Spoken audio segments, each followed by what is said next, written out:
شروع اللہ کا نام لے کر جو بڑا مہربان نہایت رحم والا ہے۔ الف لام میم را۔ اے نبی، یہ کتاب الہی کی آیتیں ہیں اور جو کچھ تمہارے پروردگار کی طرف سے تم پر نازل ہوا ہے حق ہے، لیکن اکثر لوگ ایمان نہیں لاتے۔ اللہ وہی تو ہے جس نے ستونوں کے بغیر آسمان جیسا کہ تم دیکھتے ہو اتنے اونچے بنائے، پھر عرش پر جلوہ افروز ہوا اور سورج اور چاند کو کام میں لگا دیا۔ ہر ایک میعاد معین تک گردش کر رہا ہے۔ وہی دنیا کے کاموں کا انتظام کرتا ہے۔ اس طرح وہ اپنی آیتیں کھول کھول کر بیان کرتا ہے کہ تم اپنے پروردگار کے روبرو جانے کا یقین کرو۔ اور وہی ہے جس نے زمین کو پھیلایا اور اس میں پہاڑ اور دریا پیدا کیے اور ہر طرح کے میووں کی دو دو قسمیں بنائیں۔ وہی رات کو دن کا لباس پہناتا ہے۔ غور کرنے والوں کے لیے اس میں بہت سی نشانیاں ہیں۔ اور زمین میں کئی طرح کے قطعات ہیں ایک دوسرے سے ملے ہوئے، اور انگور کے باغ اور کھیتی اور کھجور کے درخت، بعض کی بہت سی شاخیں ہیں اور بعض کی اتنی نہیں ہوتی، باوجود کہ پانی سب کو ایک ہی ملتا ہے۔ اور ہم بعض میووں کو بعض پر لذت میں فضیلت دیتی ہیں، اور اس میں سمجھنے والوں کے لیے بہت سی نشانیاں ہیں۔ اگر تم عجیب بات سننی چاہو تو کافروں کا یہ کہنا عجیب ہے کہ جب ہم مر کر مٹی ہو جائیں گے تو کیا اثر نو پیدا ہوں گے؟ یہی لوگ ہیں جو اپنے پروردگار سے منکر ہوئے ہیں، اور یہی ہیں جن کی گردنوں میں طوق ہوں گے، اور یہی اہل دوزخ ہیں کہ ہمیشہ اس میں جلتے رہیں گے۔ اور یہ لوگ بھلائی سے پہلے تم سے برائی جلدی سے مانگتے ہیں، یعنی طالب عذاب ہیں، حالانکہ ان سے پہلے عذاب واقع ہو چکے ہیں۔ اور تمہارا پروردگار لوگوں کو باوجود ان کی بے انصافیوں کے معاف کرنے والا ہے، اور بے شک تمہارا پروردگار سخت عذاب دینے والا ہے۔ اور کافر لوگ کہتے ہیں کہ اس پیغمبر پر اس کے پروردگار کی طرف سے کوئی نشانی کیوں نازل نہیں ہوئی؟ اے نبی، تم تو صرف خبردار کرنے والے ہو، اور ہر ایک قوم کے لیے رہنما ہوا کرتا ہے۔ اللہ ہی اس بچے سے واقف ہے جو عورت کے پیٹ میں ہوتا ہے، اور وہی پیٹ کے سکڑنے اور بڑھنے سے بھی واقف ہے، اور ہر چیز کا اس کے ہاں ایک اندازہ مقرر ہے۔ وہ چھپی اور ظاہر چیزوں کا جاننے والا ہے، سب سے بزرگ ہے، عالی رتبہ ہے۔ کوئی تم میں سے چپکے سے بات کہے یا پکار کر، یا رات کو کہیں چھپ جائے یا دن کی روشنی میں کھلم کھلا چلے پھرے، اللہ کے نزدیک برابر ہے۔ اس کے آگے اور پیچھے اللہ کے چوکیدار ہیں جو اللہ کے حکم سے اس کی نگرانی کرتے ہیں۔ اللہ اس نعمت کو جو کسی قوم کو حاصل ہے نہیں بدلتا جب تک کہ وہ اپنی حالت کو نہ بدلے، اور جب اللہ کسی قوم کے ساتھ برائی کا ارادہ کرتا ہے تو وہ پھر نہیں سکتی، اور اللہ کے سوا ان کا کوئی مددگار نہیں ہوتا۔ وہی تو ہے جو تم کو ڈرانے اور امید دلانے کے لیے بجلی دکھاتا اور بھاری بھاری بادل پیدا کرتا ہے، اور رعد اور فرشتے سب اس کے خوف سے اس کی تسبیح و تحمید کرتے رہتے ہیں۔ اور وہی بجلیاں بھیجتا ہے، پھر جس پر چاہتا ہے گرا بھی دیتا ہے، جبکہ وہ اللہ کے بارے میں جھگڑتے ہیں، اور وہ بڑی قوت والا ہے۔ کام کا پکارنا تو اسی کا ہے، اور جن کو یہ لوگ اس کے سوا پکارتے ہیں وہ ان کی پکار کو کسی طرح قبول نہیں کرتے، مگر اس شخص کی طرح جو اپنے دونوں ہاتھ پانی کی طرف پھیلا دے تاکہ دور ہی سے اس کے منہ تک آ پہنچے، حالانکہ وہ اس تک کبھی بھی نہیں آ سکتا۔ اور اسی طرح کافروں کی پکار بیکار ہے۔ اور جتنی مخلوقات آسمانوں اور زمین میں ہے، خوشی سے یا ناخوشی سے اللہ کے آگے سجدہ کرتی ہے، اور ان کے سائے بھی صبح و شام سجدے کرتے ہیں۔ ان سے پوچھو کہ آسمانوں اور زمین کا پروردگار کون ہے؟ تم ہی کہہ دو کہ اللہ۔ ان سے کہو کہ کیا تم نے اللہ کو چھوڑ کر ایسے لوگوں کو کارساز بنایا ہے جو خود اپنے نفع و نقصان کا بھی اختیار نہیں رکھتے؟ کہو کیا اندھا اور آنکھوں والا برابر ہیں، یا اندھیرا اور اجالا برابر ہو سکتا ہے؟ بھلا ان لوگوں نے جن کو اللہ کا شریک مقرر کیا ہے، کیا انہوں نے اللہ کسی مخلوقات پیدا کی ہے جس کے سبب ان کے لیے مخلوقات مشتبہ ہو گئی ہے؟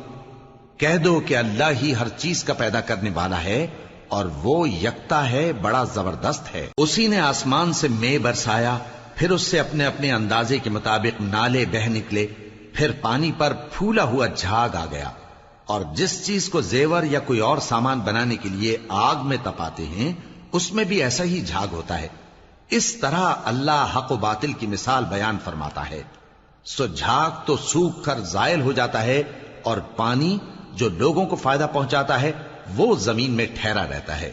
اس طرح اللہ صحیح اور غلط کی مثالیں بیان فرماتا ہے تاکہ تم سمجھو. جن لوگوں نے اللہ کے حکم کو قبول کیا ان کی حالت بہت بہتر ہوگی، اور جنہوں نے اس کو قبول نہ کیا اگر روئے زمین کے سب خزانے ان کے اختیار میں ہوں تو وہ سب کے سب اور ان کے ساتھ اتنے ہی اور نجات کے بدلے میں صرف کر ڈالیں، مگر نجات کہاں؟ ایسے لوگوں کا حساب بھی برا ہوگا اور ان کا ٹھکانہ بھی دوزخ ہے، اور وہ بری جگہ ہے.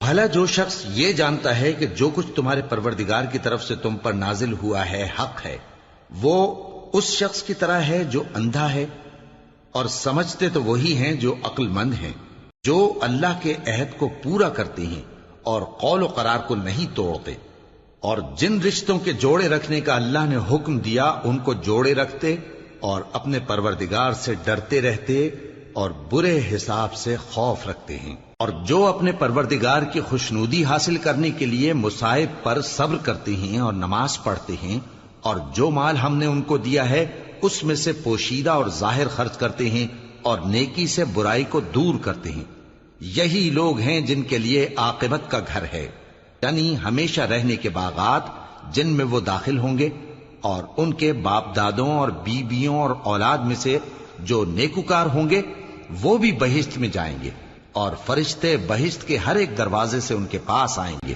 اور کہیں گے تم پر سلام ہو، یہ تمہاری ثابت قدمی کا بدلہ ہے، اور عاقبت کا گھر خوب گھر ہے. اور جو لوگ اللہ سے پختہ عہد کر کے اس کو توڑ ڈالتے اور جن رشتوں کے جوڑے رکھنے کا اللہ نے حکم دیا ہے ان کو قطع کر دیتے اور ملک میں فساد کرتے ہیں، ایسوں پر لعنت ہے اور ان کے لیے برا انجام ہے. اللہ جس کا چاہتا ہے رزق فراخ کر دیتا ہے اور جس کا چاہتا ہے تنگ کر دیتا ہے، اور کافر لوگ دنیا کی زندگی پر خوش ہو رہے ہیں، اور دنیا کی زندگی آخرت کے مقابلے میں بہت تھوڑا سامان ہے. اور کافر کہتے ہیں کہ اس پیغمبر پر اس کے پروردگار کی طرف سے کوئی نشانی کیوں نازل نہیں ہوئی؟ کہہ دو کہ اللہ جسے چاہتا ہے گمراہ کرتا ہے، اور جو اس کی طرف رجوع ہوتا ہے اس کو اپنی طرف کا رستہ دکھاتا ہے، یعنی ان کو جو ایمان لاتے اور جن کے دل اللہ کی یاد سے آرام پاتے ہیں ان کو. اور سن رکھو کہ اللہ کی یاد سے ہی دل آرام پاتے ہیں. جو لوگ ایمان لائے اور عمل نیک کیے ان کے لیے خوشحالی اور عمدہ ٹھکانہ ہے. جس طرح ہم پہلے پیغمبر بھیجتے رہے ہیں اسی طرح اے نبی ہم نے تم کو اس امت میں جس سے پہلے بہت سی امتیں گزر چکی ہیں بھیجا ہے، تاکہ تم ان کو وہ کتاب جو ہم نے تمہاری طرف بھیجی ہے پڑھ کر سنا دو. اور یہ لوگ رحمان کو نہیں مانتے. کہہ دو وہی تو میرا پروردگار ہے، اس کے سوا کوئی معبود نہیں، میں اسی پر بھروسہ رکھتا ہوں اور اسی کی طرف رجوع کرتا ہوں. اور اگر کوئی قرآن ایسا ہوتا کہ اس کی تاثیر سے پہاڑ چل پڑتے یا زمین پھٹ جاتی یا مردوں سے کلام کر سکتے تو کیا یہ لوگ ایمان لے آتے؟ بات یہ ہے کہ سب باتیں اللہ کے اختیار میں ہیں. تو کیا مومنوں کو اس سے اطمینان نہیں ہوا کہ اگر اللہ چاہتا تو سب لوگوں کو ہدایت کے رستے پر چلا دیتا؟ اور کافروں پر ہمیشہ ان کے اعمال کے بدلے آفت آتی رہے گی یا ان کے مکانات کے قریب نازل ہوتی رہے گی یہاں تک کہ اللہ کا وعدہ آ پہنچے. بے شک اللہ وعدہ خلاف نہیں کرتا. اور تم سے پہلے بھی رسولوں کے ساتھ تمسخر ہوتے رہے ہیں تو میں نے کافروں کو مہلت دی، پھر میں نے ان کو پکڑ لیا. سو دیکھ لو کہ میرا عذاب کیسا رہا. تو کیا وہ جو ہر شخص کے اعمال کا نگراں و نگہبان ہے وہ بتوں کی طرح بے علم و بے خبر ہو سکتا ہے؟ اور ان لوگوں نے اللہ کے شریک مقرر کر رکھے ہیں. ان سے کہو کہ ذرا ان کے نام تو لو.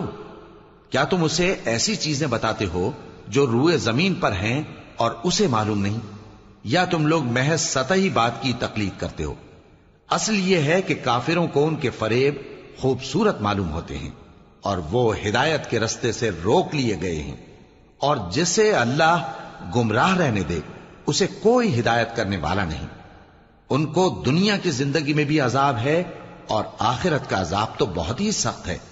اور ان کو اللہ کے عذاب سے کوئی بھی بچانے والا نہیں۔ جس جنت کا پرہیزگاروں سے وعدہ کیا گیا ہے اس کی شان یہ ہے کہ اس کے نیچے نہریں بہ رہی ہیں، اس کے پھل ہمیشہ باقی رہنے والے ہیں اور اس کے سائے بھی۔ یہ ان لوگوں کا انجام ہے جو متقی ہیں، اور کافروں کا انجام دوزخ ہے۔ اور جن لوگوں کو ہم نے کتاب دی ہے وہ اس کتاب سے جو تم پر نازل ہوئی ہے خوش ہوتی ہیں، اور بعض فرقے اس کی بعض باتیں نہیں بھی مانتے۔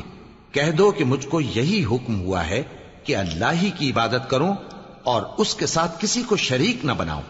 میں اسی کی طرف بلاتا ہوں اور اسی کی طرف مجھے لوٹنا ہے۔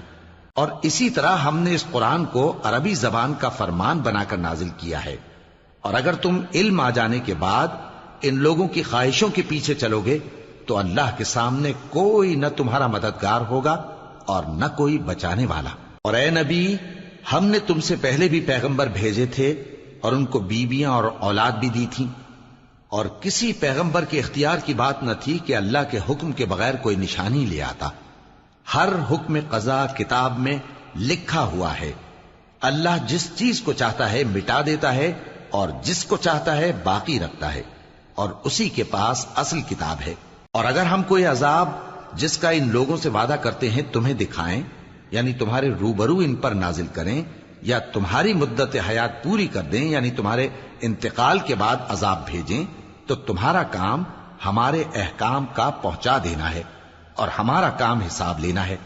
کیا انہوں نے نہیں دیکھا کہ ہم زمین کو اس کے کناروں سے گھٹاتے چلے آ رہے ہیں، اور اللہ جیسا چاہتا ہے حکم کرتا ہے، کوئی اس کے حکم کا رد کرنے والا نہیں، اور وہ جلد حساب لینے والا ہے۔ جو لوگ ان سے پہلے تھے وہ بھی بہتیری تدبیریں کرتے رہے ہیں، سو تدبیر تو سب اللہ ہی کی ہوتی ہے۔ ہر شخص جو کچھ کر رہا ہے اللہ اسے جانتا ہے، اور کافر جلد معلوم کر لیں گے کہ آخرت میں اچھا انجام کس کے لیے ہوتا ہے۔ اور کافر لوگ کہتے ہیں کہ تم پیغمبر نہیں ہو۔ کہہ دو کہ میرے اور تمہارے درمیان اللہ اور وہ شخص جس کے پاس کتاب آسمانی کا علم ہے بطور گواہ کافی ہے۔